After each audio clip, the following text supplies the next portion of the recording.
Riptide Race is a new for 2023 dueling tube slide coming to Water Country, USA, and if this is anything similar to the Riptide Race at Aquatica in Orlando, then this is the information we have to go off of.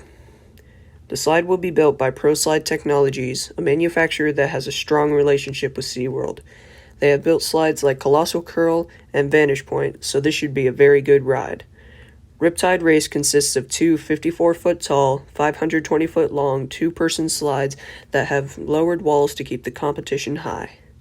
Now that we have the stats out of the way, let's get down to the good stuff.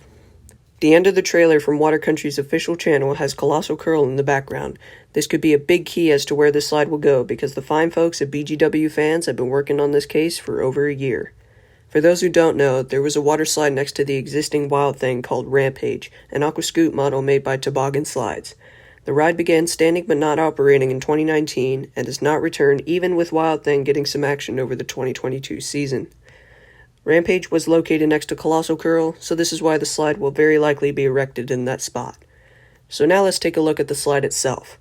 According to the trailer, there are a series of open and enclosed sections to keep the slide unique and entertaining the whole way through. Another element to get excited about is the water propulsion system shown in the trailer. These systems are also found on Cutback Water Coaster in the same park and launch you up a hill and splash water on your back, so this will be interesting to see on a two-person tube slide.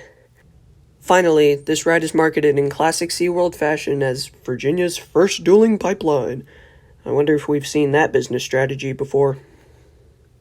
So that's about all the info I have on this water slide for you guys. Go check out the article by BGW Fans in the description for more details on the slide.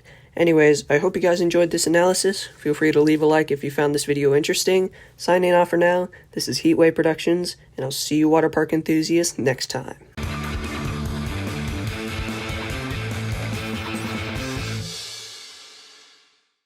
Okay, why is he sitting in the front of the tube?